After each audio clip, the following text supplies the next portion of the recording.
देखा चेहरा तो महाराज दशरथ ने राम को राज तिलक करना चाहा। अयोध्या सजाई गई। भगवान राम ने कैकई से वनवास मांगा कि 14 वर्ष वन के लिए जाना चाहता हूं।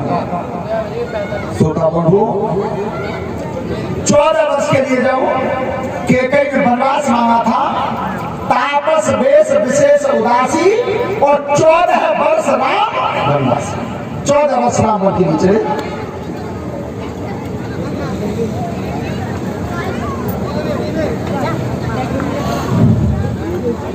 ध्यान से सुनो परीक्षित महाराज जी। नौजवान बच्चे बेटा ने बात पर ध्यान दियो, तुम्हारे हित की बात बहुत बताते हैं।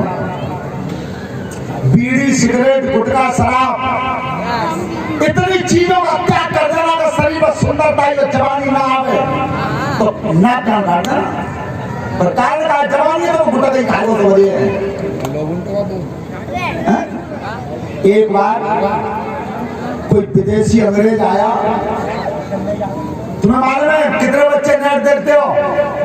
बड़ा बताओ, हमारे भारत की राष्ट्रीय मिठाई कौन सी है? जलेबी। जलेबी बहुत सुंदर।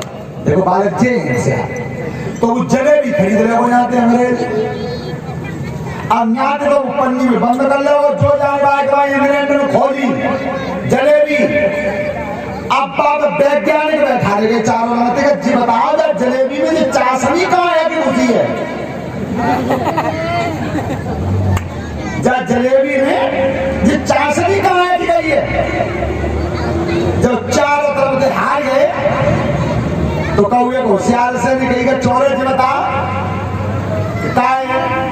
कि तू भूल गई बहुत दिन पहले हिंदुस्तान में सो समोसा लाओ खरीद के, बस समोसा को तो आप तक फिर लगा पाएगा आलू कहाँ है गोल। ये तो मशीनरी है तुम्हारे पास कि जलेबी हिंदुस्तान में बनी सबसे पहले, तो विदेशी जो जान पाएगा चाशनी कहाँ गई है।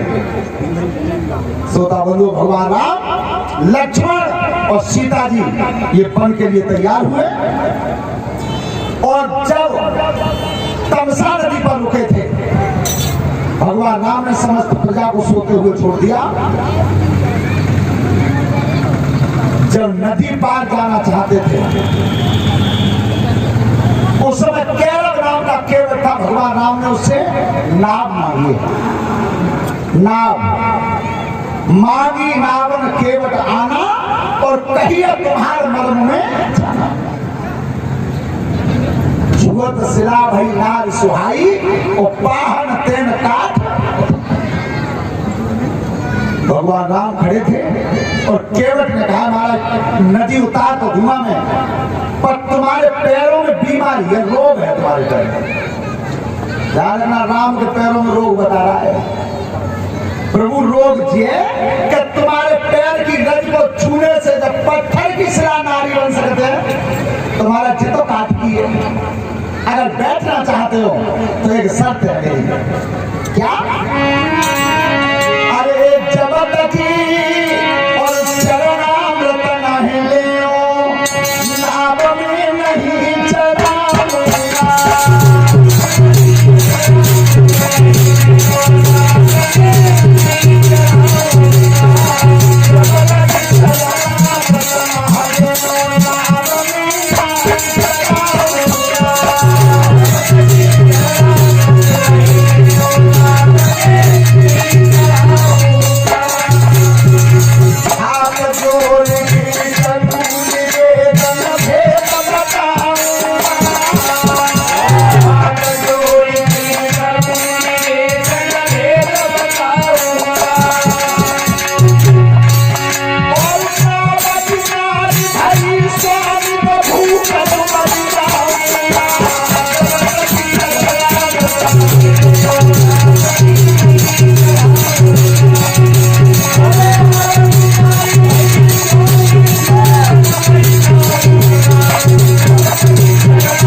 बड़े से कठोता में जल भर के लाया। श्री राम को खड़ा किया।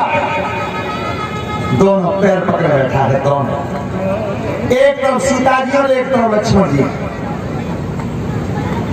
तब कही केवट में तुम दोनों बेई हो और न्यू बेई हो।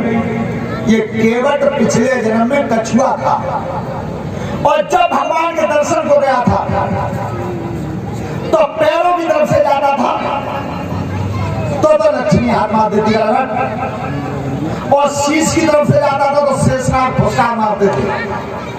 और आज केवट कह रहा है कि तुम दोनों बेइयो जिन्हें भगवान के दर्शन नहीं हुए दिए, आज दोनों पांव मेरे कब्जा में आने रोक के दिखाओ, दोनों पैर।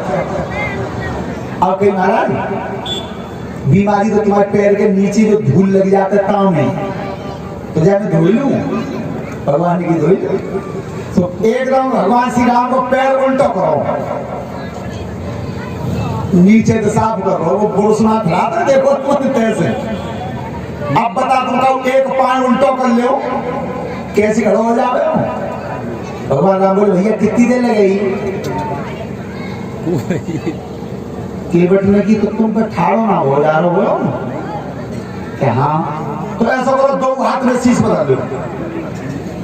बाहर एक केवट कितनी चतुराई है, कृपा मात्र से जिनका कल्याण हो जाता है वो आज केवट कितना भाग्यशाली है। भगवान राम के दोनों हाथ से रखा, ये दोनों पैर धोए, चरणामृत बांटा सबको।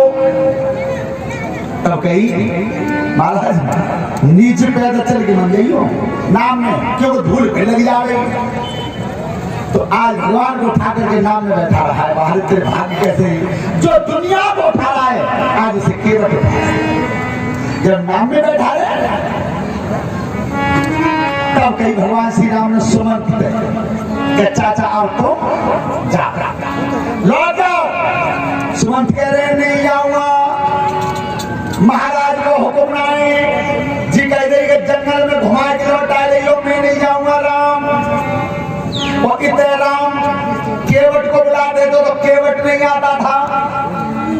लक्ष्मण ने की प्रभु नाराज न होते बात कहूं कि बोलो लक्ष्मण कि तुम्हारे जैसे भक्त मैंने देखे दुनिया में कौन ना, क्यों हमारे पास तो सही बात जगत क्या चलिए आ रही है। राम मुस्कुरा के बोले क्यों लक्ष्मण?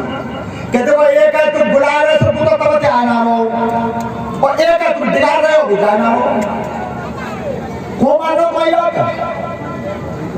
भगवान राम ने मुस्कुरा के गई है लक्ष्मण, काऊ ने सवेरे सवेरे दुकान खोली हो और बस दुकान में कोई उधार सौदा ले आ जाए तो दुकान के नेट है ही सवेरे, तो मेरी तो नेट समझ पहले थे रह गई।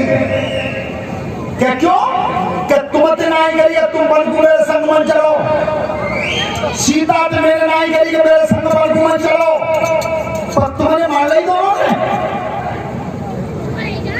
तो मेरी तो नेट करती गई है, तुम्हारे माना मानी जे नाना मान गए। चुप हो गए। अब जब नाव चली और चाखर नाव में झटका दो पल्ली को, लोकल लकड़ की बल्ली है, तुम अपना नाम समझो। अब नाव आई बीच नदी में। तुम एक बात और रजमैयो कबू नाव में बैठे हो और बात रुपया तय जाते आए ना पाए थे तो रुपया मांगा तुम्हारे माले में। जब बीच नदी में नाव पहुंचा तब पागल कहता है किराया दिखाओ। इस चीज को मैंने स्वयं आंखों से देखा और अपने ऊपर भोगाए। कहां? इलाहाबाद में। इलाहाबाद में एक बार गए तो त्रिवेणी ना कहते, त्रिवेणी नहावे गए। कुछ नहीं, गंगा जी और यमुना जी का संगम है वहां पर। गंगा जी का जल साफ है और यमुना जी का महला है, और दोनों जब जल आपस में मिलते हैं तो बीच में धारा दिखाई देती है बहुत दूर तक। नाव आए थे सर्वेश 9 रुपया तय है सन 85 में, 9 रुपया 3 जन हुए कि तू हमें बीच में नवाला और लौटा कर दिए। सुबह ने 9 रुपया तय कर ले।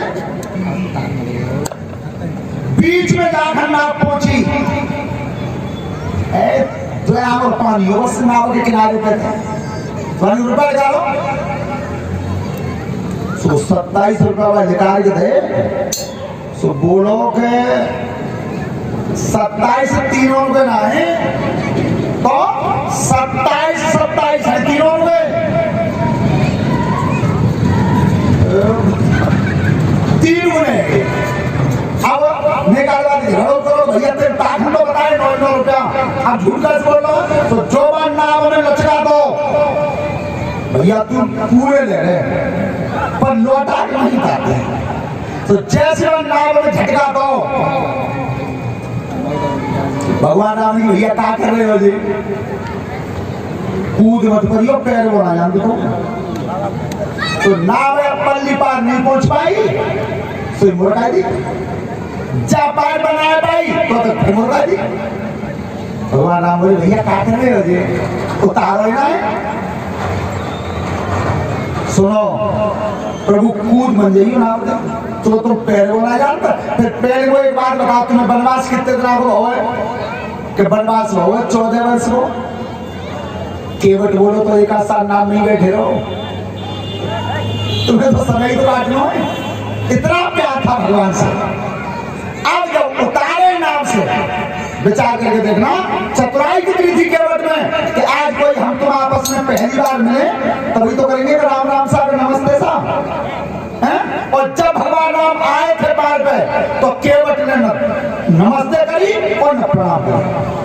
और जब उतारते हैं पल्ली पार पे और तब करना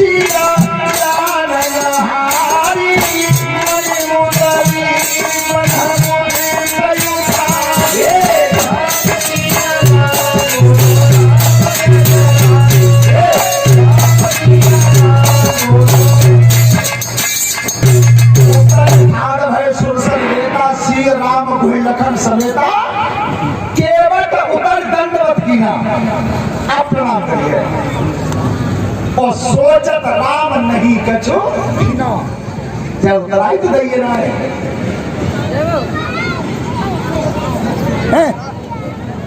किना कहेंगे अच्छा क्या है। जब केवट कह रहा है भगवान राम से प्रभु क्या कर रहे हैं भैया उतराई तो दइए ना तो सीता जी वो मुद्रिका दिए गए महाराज जाए दे कहा कही केवट ने कि महाराज ना स्टाफ को मामलो एक ही बिरादरी है भाई भाई जाका मैं तू करता होता है मैं कर तू लक्ष्मण ने कही कि नेक बुरो दिन आएगो घर पे तो बिरादरी को बनना है। लेकिन बात वो सही कह रहा प्रभु तुम मेरे घाट पे आ गए हो तो मैंने उतार दिया है और प्रभु का क्या घाट पे आ जाओ तुम उतार दियो उतराई में मेरी क्या और फिर भी फिर 3 बार ना जो देगा फिर प्रभु अगर लौट के जो दोगे उस प्रसाद को मैं स्वीकार करूंगा। लेकिन इस समय कुछ नहीं लूंगा। भगवान राम चित्रकूट में वास किया। ध्यान रखना चित्रकूट में भरत जी आए थे भगवान श्री राम को मनाने के लिए। लेकिन भगवान राम ने कह दिया भरत 14 वर्ष का संकल्प लेकर के आया हूं 14 वर्ष तक किसी नगर में पैर नहीं दूंगा मैं अब नहीं आऊंगा लौट कर। उस समय चरण खड़ामी दे दिए भरत जी को इन्हें ले जाओ राजगद्दी पर राज आसन पर विराजमान कर देना है। जो भी तुम्हें काम करना हो इनसे पूछ करके करना। ध्यान रखना बहुत समय तक भगवान राम चित्रकूट पर रहे। उसके बाद पंचवटी पर पहुंचे। पंचवटी पर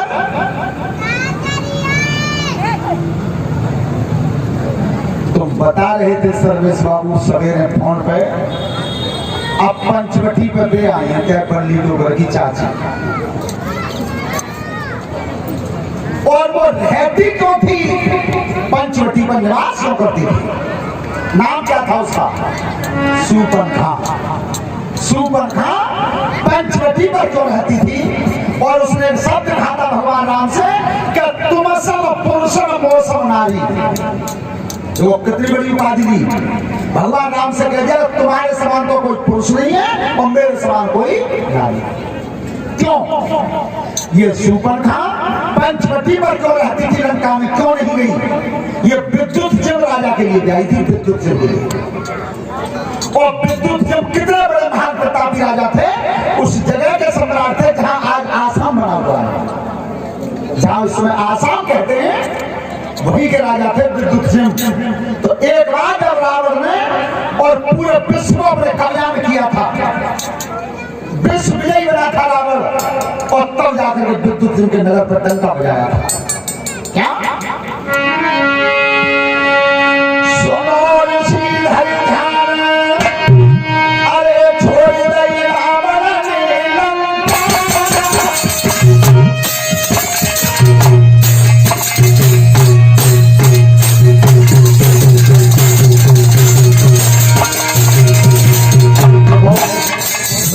मानस में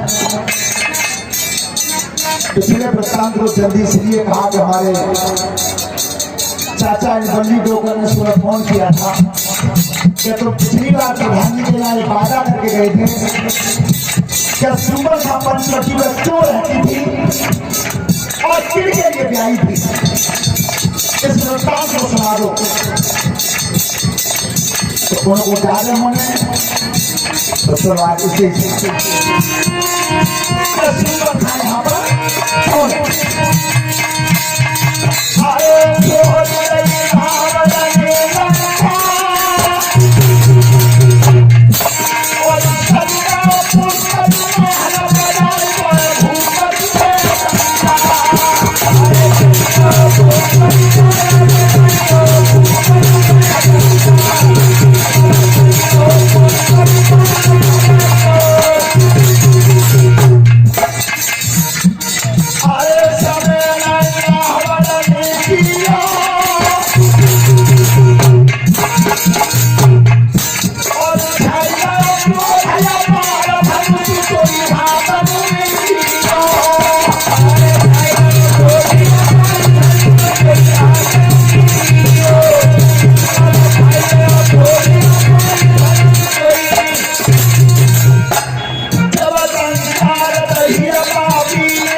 या कहीं आप जा रहे हैं।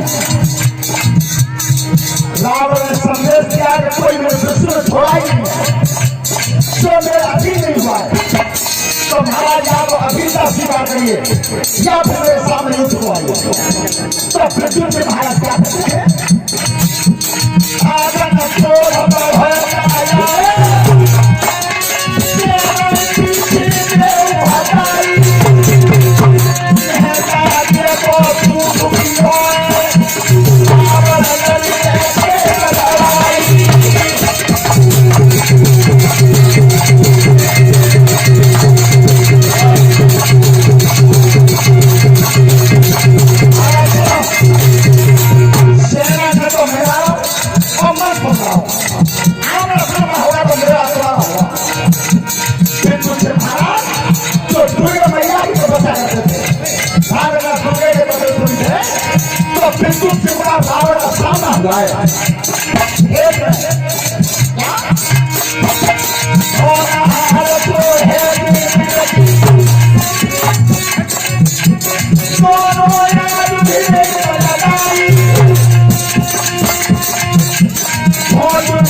दिया कैसा अचंभा हुआ है।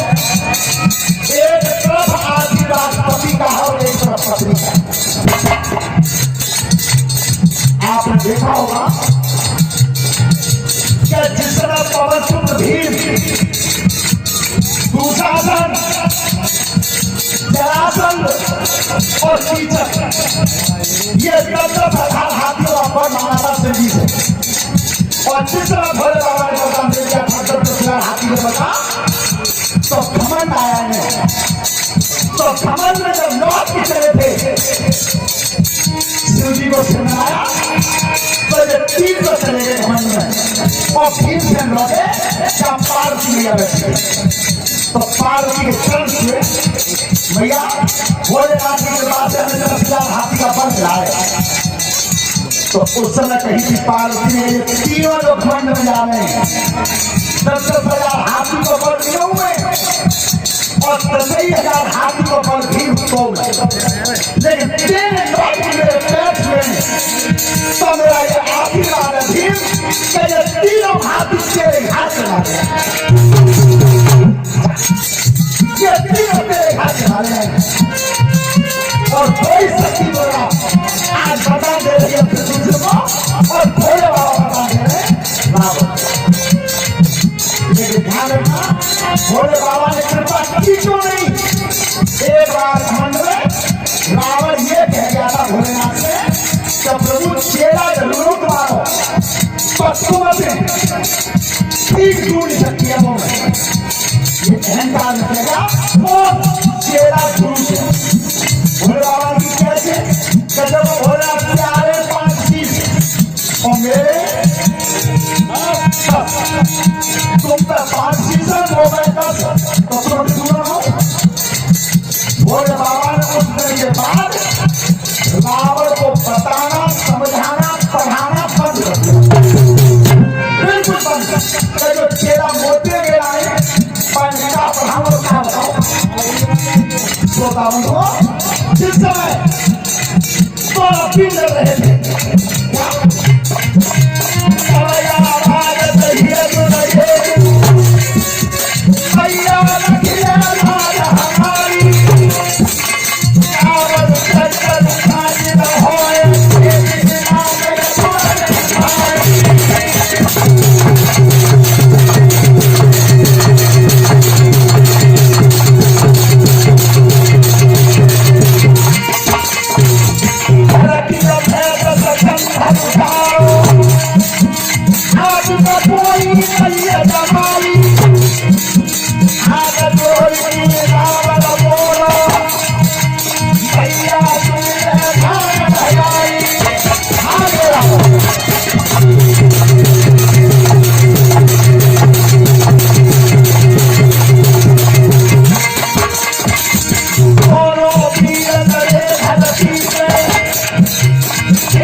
विद्युत से कहा अब मार।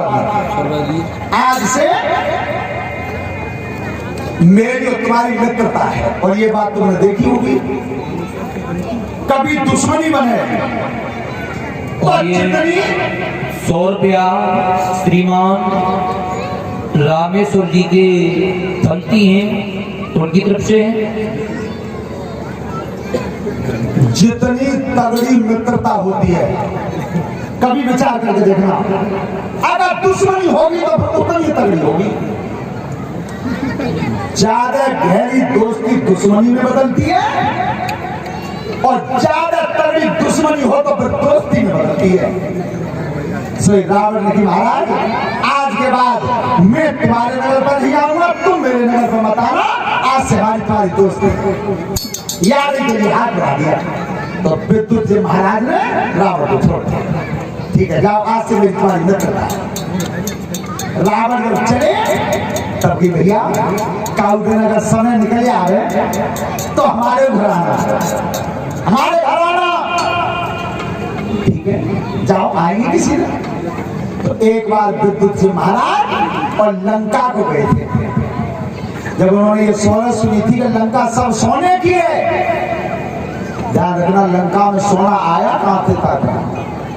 लंका में सोना कहां से आया? जिस वक्त देवासुर संग्राम हुआ था देवताओं और दानवों में, जामुन नाम का एक पेड़ खड़ा था लंका में, और जिस समय वो पेड़ में आग लगी थी चौतरफा से, तो पेड़ ताई ताई के नीचे को गिरा। उस पेड़ की जितनी शाखाएं पिघल गई थी वो सब सोना बन गया था। देवासुर संग्राम में वो सोना बना, और सोने और चांदी इससे दीवार चुनी गई थी। वो लंका सोने की बनी थी और त्रिकूट पर्वत पर बनी थी, त्रिकूट पर्वत पर। तो आज एक दिन विद्युत सिंह महाराज जब आए हैं, तो बुबा तरावर ने कहा, मैंने बताई कि जाते हम लड़कियों हार गए, पूरे नगर में शौरत होगी, तुम्हारा दस्कंदर के मित्र आए हैं। मित्र खूब लंका डोल की दिखाई, और जब अतिथि गृह में ठहराया गया विद्युत सिंह महाराज को, श्रोताओं को, तो जिस समय भास्कर भगवान का प्रकाश हुआ सुबह, तो विद्युत सिंह महाराज जब निकले थे भवन से, और पहली तरफ से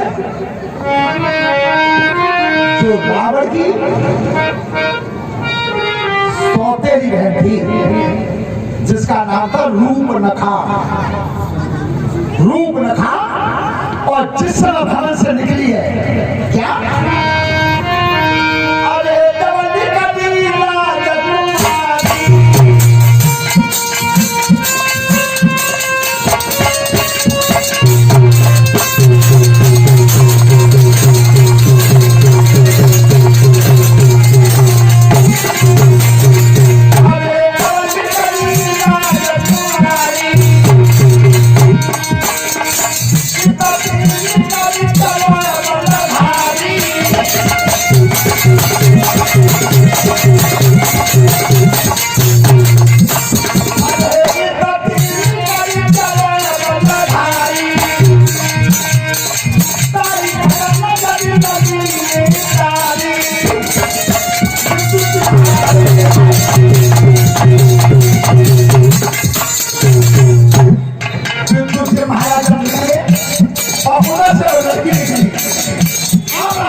Yeah.